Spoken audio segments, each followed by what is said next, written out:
नमस्कार दोस्तों, यहाँ पर हम देखने वाले हैं आरबीएससी क्लास 10th का 2023 हिंदी का पेपर। तो यहाँ पर पूरा पेपर एज इट इज़ ये जो है वो आने वाला है और आप वीडियो को पूरा ज़रूर देखिएगा ताकि यहाँ पर आपके लिए जो है वो एग्ज़ाम के टाइम के लिए ये काफ़ी ज़्यादा हेल्पफुल रहने वाला है। तो आप इसको ज़रूर देखिएगा। तो जैसे कि यहाँ पर आप देख रहे हैं, इसमें यहाँ पर आपको मैं बता दूँ, जो टाइम है वो आपको 3 घंटे और 15 मिनट का जो है वो टाइम आपको दिया जाता है और ये जो आपका टोटल पेपर है वो 80 नंबर का होने वाला है। तो ये वैसे डाउट आपका क्लियर होगा पहले से ही कि यहाँ जो टाइमिंग है वो क्या रहती है और मार्क्स जो है वो टोटल क्या रहते हैं। तो यहाँ पर हम पेपर देखते हैं ताकि यहाँ पर जो है वो हम इसको समझ सकें और आसानी से यहाँ पर जो है वो आपके लिए मतलब हेल्पफुल ये वाला पेपर रहे। तो जैसे कि पहला क्वेश्चन है, यहाँ पर पैराग्राफ दिया हुआ है, मतलब अपठित गद्यांश हमें दिया हुआ है। तो इसमें बोल रहा है, जयशंकर प्रसाद जी काशी के सुंगनी साहू के प्रतिष्ठित घराने में उत्पन्न हुए थे। यह घराना अपनी दानवीरता के लिए प्रसिद्ध था। इन्होंने क्वींस कॉलेज में 7वीं कक्षा तक पढ़ा था, पर घर में ही संस्कृत, अंग्रेजी, हिंदी, उर्दू, फारसी का व्यापक अध्ययन किया था।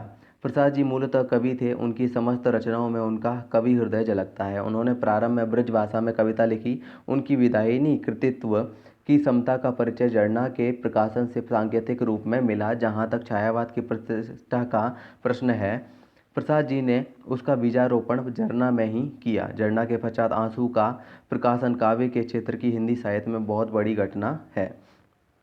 अब इसी पैराग्राफ के ऊपर यहाँ पर कुछ क्वेश्चन पूछे गए हैं जो कि यहाँ पर हम देखने वाले हैं। तो जैसे कि पहला क्वेश्चन है, उपयुक्त गद्यांश का उचित शीर्षक है। तो इसमें यहाँ पर जो है वो हर जगह जयशंकर प्रसाद की बात की गई है, तो यहाँ पर ऑप्शन स यहाँ पर हमारा राइट आंसर हो जाएगा। नेक्स्ट है क्वेश्चन, प्रसाद जी संबंधित थे। तो यहाँ पर ये किससे संबंधित थे? तो इसका आंसर होगा ऑप्शन अ, सुंगनी साहू घराने से। Question number third, Prasad ji ने सर्वप्रथम कौन सी भाषा में कविता लिखी? तो थर्ड में यहाँ पर आंसर हो जाएगा ऑप्शन ब, ब्रिज भाषा में। नेक्स्ट क्वेश्चन है क्वेश्चन नंबर 4, निम्न में से कौन सी रचना जयशंकर प्रसाद की है? तो इसमें राइट आंसर हो जाएगा ऑप्शन अ, यहाँ पर आंसू जो है वो यहाँ पर जयशंकर प्रसाद की रचना है। झरना यहाँ पर होता, लेकिन अगर संगीत उसके साथ में नहीं जुड़ा हुआ होता तो। उसके बाद है क्वेश्चन नंबर 5, जयशंकर प्रसाद ने छायावाद का बीजारोपण किस रचना में किया? तो इसमें राइट आंसर हो जाएगा ऑप्शन अ, झरना में जयशंकर प्रसाद ने छायारोपण का जो है वो यहाँ पर मतलब छायारोपण के बारे में यहाँ पे बताया। नेक्स्ट यहाँ पर आगे देखते हैं क्या कह रहे हैं, निम्नलिखित अपठित काव्यांश। अब यहाँ पर हमें काव्यांश के बारे में बताया हुआ है, जिसमें यहाँ पर क्वेश्चन नंबर 6 से लेकर 10 तक यहाँ पर हम देखेंगे काव्यांश के ऊपर। तो यहाँ पर काव्यांश आप देख रहे हैं, आप इसको जो है वो पढ़ सकते हैं और समझने की कोशिश करें तो यहाँ पर जो है वो इसमें क्वेश्चन भी यहाँ पर आप आसानी से इसके कर पाएंगे। जैसे कि यहाँ पर 6th क्वेश्चन है हमारे पास, उपयुक्त काव्यांश का उचित शीर्षक यहाँ पर हमें बताना है। तो इसमें राइट आंसर हो जाएगा ऑप्शन ब, पथ की पहचान यहाँ पर जो है इसका उचित शीर्षक रहेगा। क्वेश्चन नंबर 7, बटोही शब्द का अर्थ है। तो इसमें राइट आंसर हो जाएगा ऑप्शन अ, पथिक। बटोही शब्द का अर्थ जो है वो यहाँ पर पथिक होता है। क्वेश्चन नंबर 8, सुमन का पर्यायवाची युग्म है। तो इसमें राइट आंसर हो जाएगा ऑप्शन स, फूल, पुष्प, प्रसून। फिर है क्वेश्चन नंबर 9, उक्त काव्यांश में कौन सी शब्द शक्ति का प्रयोग हुआ है? तो इसमें राइट आंसर है ऑप्शन ब, लक्षणा। फिर है क्वेश्चन नंबर 10, प्रस्तुत काव्यांश में कंटकों के शर का अर्थ है। तो यहाँ पर इसमें राइट आंसर हो जाएगा ऑप्शन अ, दुख। यहाँ पर जो है वो इसके में कंटकों के सर का अर्थ हो जाएगा। नेक्स्ट है क्वेश्चन नंबर 11, उन्मेष शब्द का अर्थ है। तो इसमें यहाँ पर जो है वो सभी यहाँ पर राइट आंसर हैं। इसमें प्रकाश, दीप्ति, उजाला, यहाँ पर उन्मेष के ये सभी अर्थ होते हैं। तो ऑप्शन द यहाँ पर हमारा राइट आंसर हो जाएगा, उपयुक्त सभी। जॉर्ज पंचम की नाक कहानी है। तो यहाँ पर 12th में हमारा आंसर हो जाएगा ऑप्शन अ, व्यंग्यात्मक यहाँ पर जो है वो ये कहानी है। नेक्स्ट है क्वेश्चन नंबर 2, निम्नलिखित रिक्त स्थानों की पूर्ति कीजिए। तो यहाँ पर वैसे तो आंसर आप देख ही पा रहे हैं, जैसे कि पहला है, गाय, आदमी, पुस्तक आदि शब्द जातिवाचक संज्ञा का बोध कराते हैं। क्वेश्चन नंबर 2, जिस सर्वनाम का प्रयोग प्रश्न पूछने के लिए किया जाता है उसे प्रश्नवाचक सर्वनाम कहते हैं। तीसरा, ऐसे शब्द जो संज्ञा या सर्वनाम की विशेषता बतलाते हैं विशेषण कहलाते हैं। चौथा है, अविकारी शब्द ही अव्यय शब्द भी कहलाते हैं। फिफ्थ है, अनुज शब्द में अनु उपसर्ग है। और सिक्स्थ है, मानवता शब्द में मूल शब्द मानव है। नेक्स्ट आता है क्वेश्चन नंबर 3। निम्नलिखित अति लघुतरात्मक प्रश्नों के उत्तर लगभग 20 शब्दों में लिखिए। जैसे कि पहला क्वेश्चन है व्यंजन संधि की परिभाषा। तो यहाँ पर आपके यहाँ परिभाषा लिखी हुई है, आप इसको जो है वो देख सकते हैं। जैसे कि यहाँ पर है, जब किसी व्यंजन का मेल किसी स्वर या व्यंजन से होता है तो व्यंजन में आने वाला परिवर्तन व्यंजन संधि कहलाता है। क्वेश्चन 2, तत्पुरुष समास के 2 उदाहरण। तो इसमें यहाँ पर आप अपने हिसाब से भी कोई भी लिख सकते हैं, जैसे कि मैंने यहाँ पर दिए हैं हस्त से लिखित, तो हो जाएगा हस्तलिखित, और स्वर्ग को प्राप्त यानी कि स्वर्ग प्राप्त। तो यहाँ ये 2 उदाहरण यहाँ पे हो जाएंगे। तीसरा है काठ का उल्लू होना, मुहावरे का अर्थ लिखिए। तो इसमें राइट आंसर होगा महामूर्ख व्यक्ति। चौथा, जैसी करनी वैसी बढ़नी लोकोक्ति का वाक्य प्रयोग कीजिए। तो इसमें राइट होगा, मतलब हम यहाँ पर वैसे तो कोई भी लिख सकते हैं, जैसे कि मैंने यहाँ पर लिखा है सुखलाल ने अपने माता पिता के साथ बदतमीजी करी तो उसके पिता ने उसे घर से निकाल दिया। तो ये यहाँ पर जो है वो जैसी करनी वैसी करनी का उदाहरण हो जाएगा। फिफ्थ है यतीन्द्र मिश्र का जन्म कब और कहाँ हुआ। तो इसमें राइट आंसर हो जाएगा 12 अप्रैल 1977 को उनका जन्म हुआ और उत्तर प्रदेश के अयोध्या में हुआ। सिक्स्थ क्वेश्चन, महावीर प्रसाद ने क्या तर्क देकर स्त्री शिक्षा का समर्थन किया। तो इसमें यहाँ पर जो है वो आप ध्यान से देखेंगे तो नोट कर पाएंगे। तो इसमें राइट है आंसर हमारा, उन्होंने ये तर्क दिया कि यदि स्त्री शिक्षा से अनर्थ है तो पुरुषों द्वारा किए गए अनर्थ भी उसी शिक्षा के परिणाम होने चाहिए, जैसे चोरी करना, डाका डालना, हत्या करना, घूस लेना वगैरह वगैरह। फिर है सेवंथ, बच्चे की दंतुरित मुस्कान का कवि के मन पर क्या प्रभाव पड़ा। तो इसमें यहाँ पर आंसर है बच्चे की दंतुरित मुस्कान का कवि के मन पर अत्यंत गहरा प्रभाव पड़ता है। कवि को बच्चे की मुस्कान बहुत मनमोहक लगती है जो मृत शरीर में भी प्राण डाल देती है। एट्थ है गिरिजा कुमार माथुर की किन्हीं 2 रचनाओं के नाम। तो यहाँ पर हमारे पास आंसर हो जाएगा मंजीर 1941 में और नाश और निर्माण 1946 में। ये 2 यहाँ पर जो है वो रचनाएं होंगी उनकी। नाइन्थ क्वेश्चन, संगतकार कविता किसके महत्व पर विचार करती है। तो इसमें यहाँ पर होगा इसका आंसर, यह कविता मुख्य गायक का साथ देने वाले संगतकार की भूमिका पर विचार करती है। टेंथ है बदंत आनंद कौशल्यायन ने सभ्यता को किसका परिणाम माना है। तो इसमें राइट आंसर हो जाएगा संस्कृति का। 11th क्वेश्चन, रानी आए और नाक न हो पंक्ति में किसकी नाक न होने की बात कही गई है। तो इसमें राइट आंसर हो जाएगा जॉर्ज पंचम की नाक।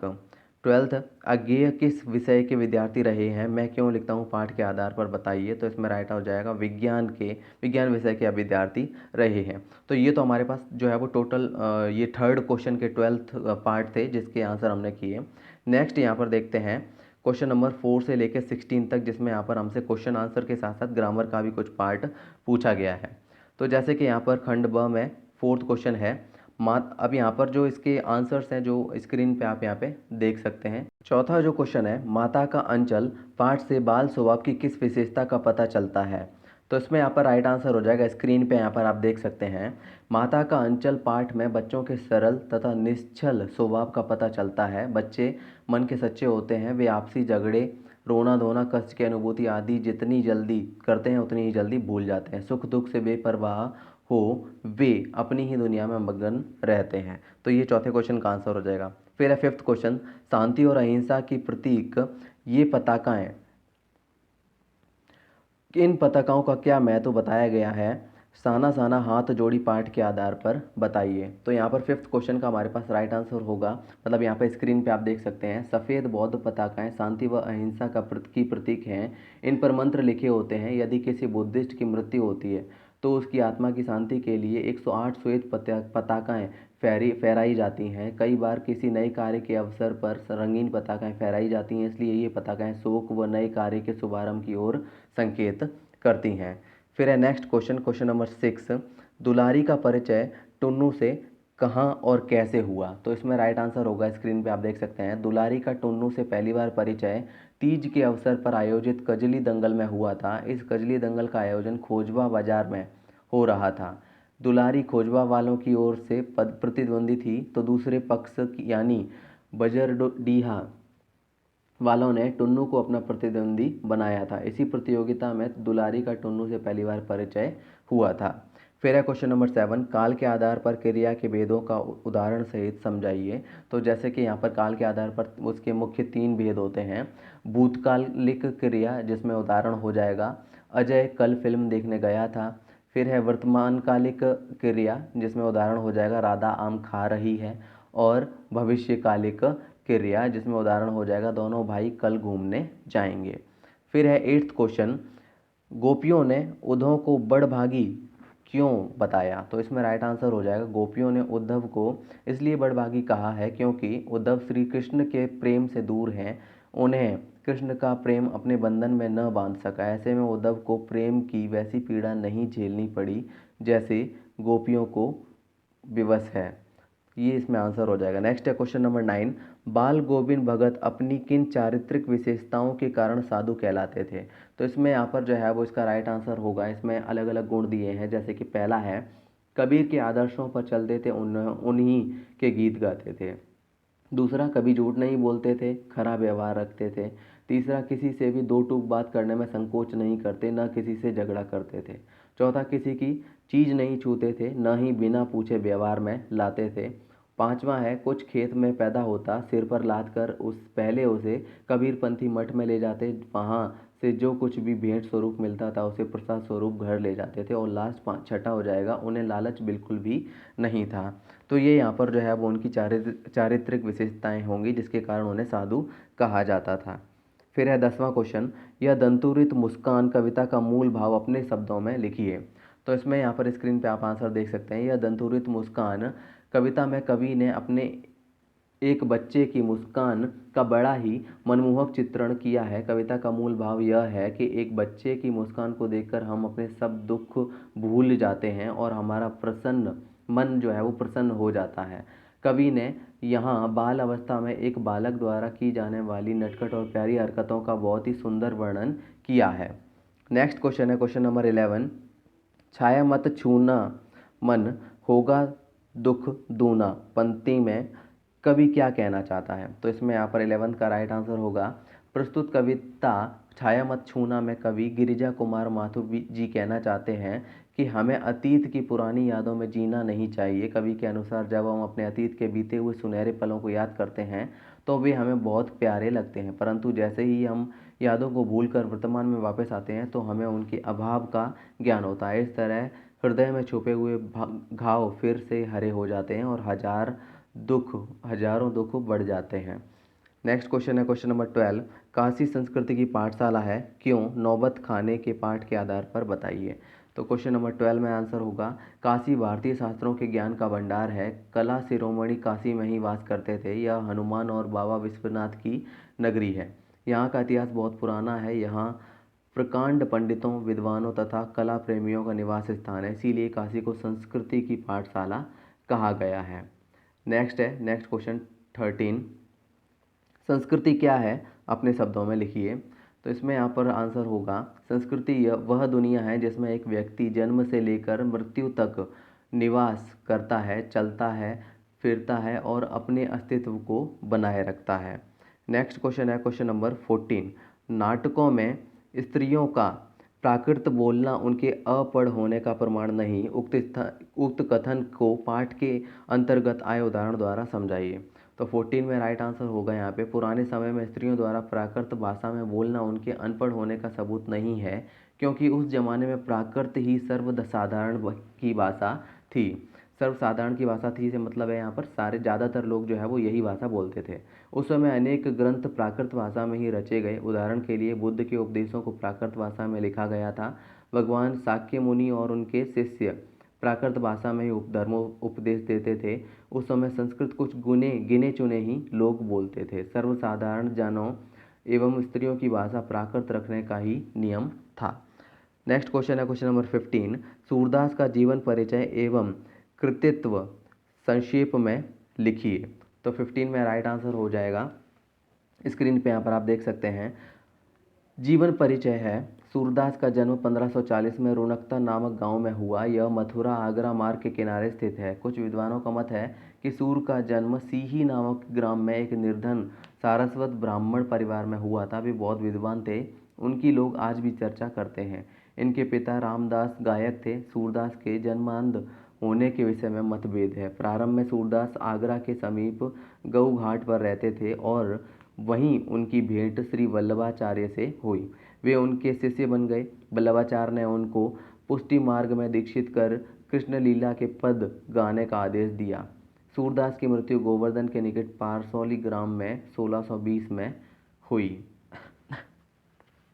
कृतित्व माना जाता है कि सूरदास जी ने हिंदी काव्य में लगभग 1.25 पदों की रचना की। साथ ही सूरदास जी द्वारा लिखे 5 ग्रंथों के नाम इस प्रकार हैं: सूर सागर, सूर सारावली, साहित्य लहरी, नल दमयंती, सूर पचीसी, गोवर्धन लीला, नाग लीला, पद संग्रह और व्याहलो।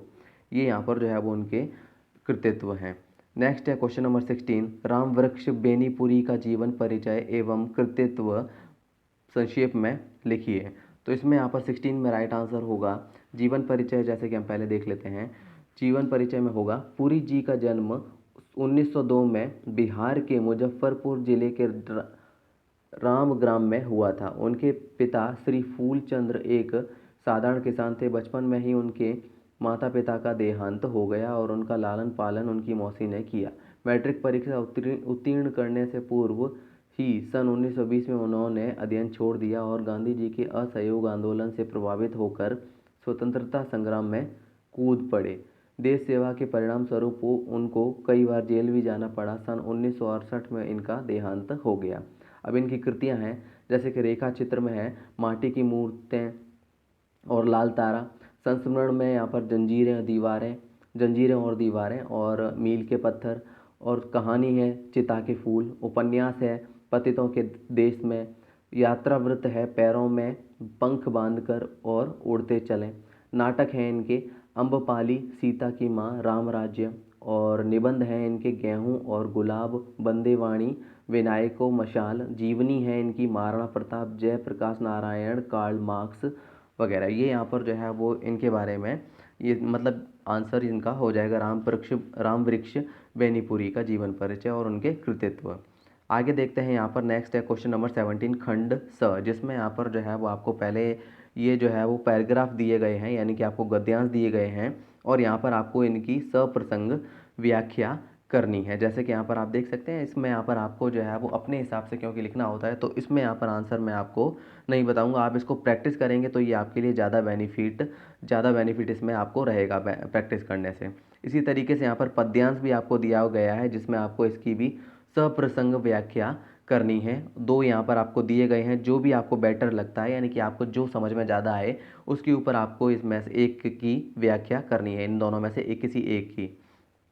उसके बाद है नेक्स्ट क्वेश्चन नंबर 19, लक्ष्मण व परशुराम के मध्य हुए संवाद को उदाहरण सहित लिखिए। और अथवा में एक और क्वेश्चन है, आत्मकथ्य कविता के मूल भाव पर विस्तृत प्रकाश डालिए। तो इसमें यहाँ पर जो है वो हम देख लेते हैं इसका यहाँ पर राइट आंसर क्या होगा। तो इसमें 19 का राइट आंसर होगा, जैसे कि लक्ष्मण और परशुराम के मध्य जो संवाद है उसको बताना है। तो इसमें यहाँ पर आप स्क्रीन पर देख सकते हैं लक्ष्मण और परशुराम संवाद। भगवान शिव के धनुष की ध्वनि सुनकर परशुराम जी वहां आ गए। भगवान शिव के धनुष के टुकड़े पृथ्वी पर गिरे हुए देख परशुराम जी क्रोधित होकर पूछने लगे, हे मूर्ख जनक, बता धनुष किसने तोड़ा।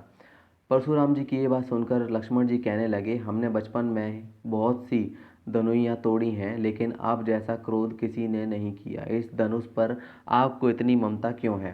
परशुराम जी क्रोधित होकर कहने लगे, क्या शिव जी का धनुष तुमको मात्र धनुष ही लगता है। लक्ष्मण जी तुरंत बोले कि श्री राम के लिए सभी धनुष एक समान है। भगवान शिव का धनुष छूते ही टूट गया, इसमें श्री राम का कोई दोष नहीं है। परशुराम अपने फरसे की ओर देखकर बोले कि तू मेरे क्रोध को जानता नहीं, मेरा फरसा बहुत भयानक है। लक्ष्मण हंसकर कहते हैं, मुनिवर आप बार बार मुझे कुल्हाड़ी दिखाते हैं, फूंक से पहाड़ उड़ाना चाहते हैं। देवता, ब्राह्मण और भगवान के भक्तों पर हमारे कुल में वीरता नहीं दिखाई जाती, इन्हें मारने से पाप लगता है। परशुराम जी ऋषि विश्वामित्र को कहते हैं कि यह बालक मंद बुद्धि और कुटिल है, यह उद्दंड, मूर्ख और निडर है। लक्षण भर में यह काल का ग्रास हो जाएगा। यदि आप इसे बचाना चाहते हैं तो इसे मेरे बल और प्रताप और क्रोध बताकर रोक लो। लक्ष्मण जी परशुराम जी की बात सुनकर कहने लगे कि मुनि, आपका यश आपके रहते और कौन कर सकता है। आपने स्वयं ही अनेकों बार अपनी करनी का वर्णन किया है। शत्रु को युद्ध में देखकर कायर भी अपने प्रताप की डींग हाँकते हैं।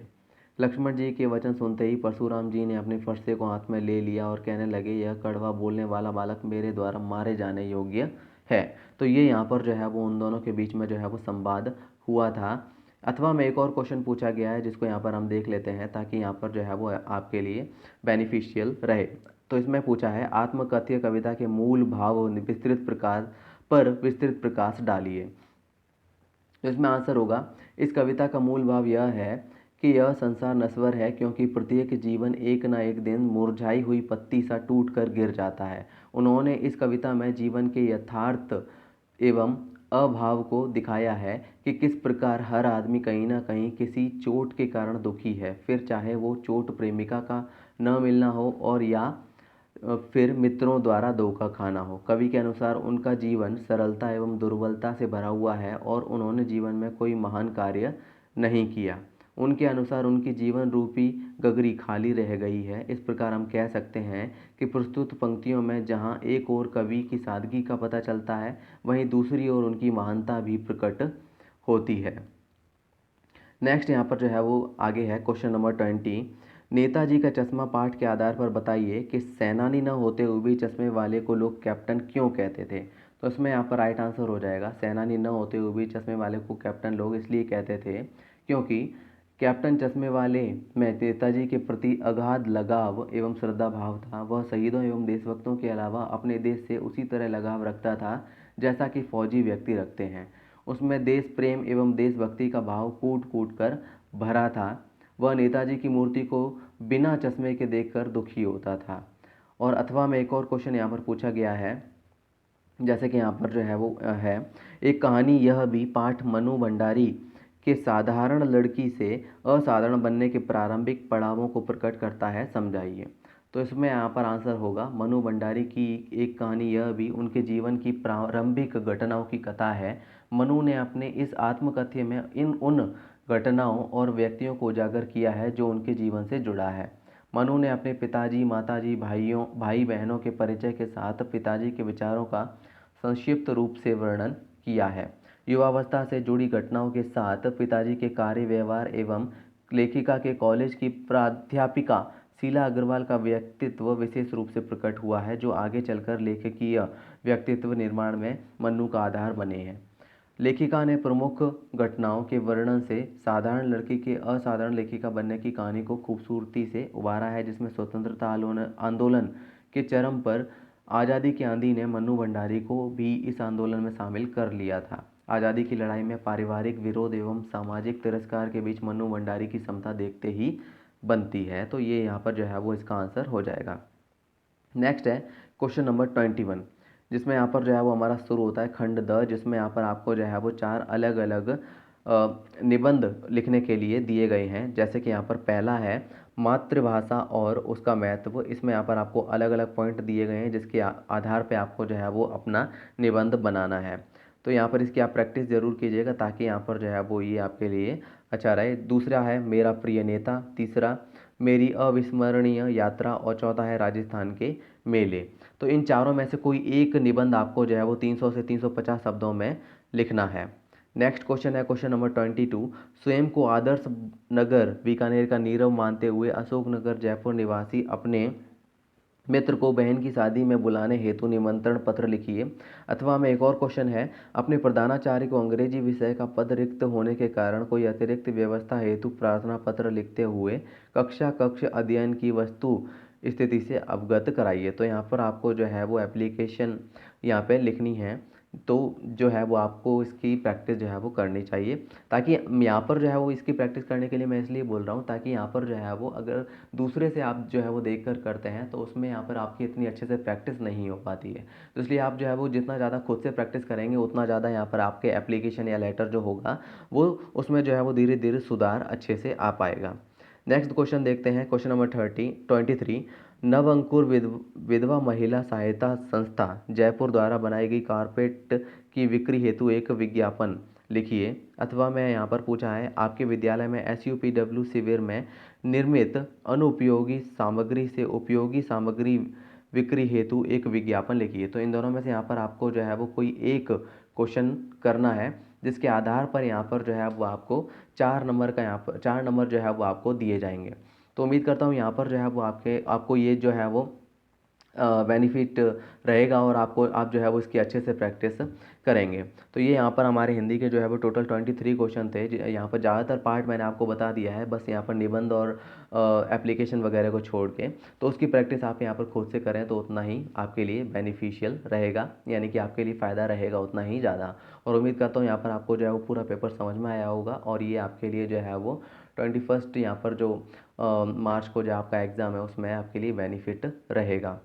तो अगर आपको वीडियो अच्छा लगा हो तो चैनल को सब्सक्राइब ज़रूर कर लीजिएगा। आपके लिए आगे इसी तरह से और भी वीडियोज़ डालता रहूँगा। Thank you.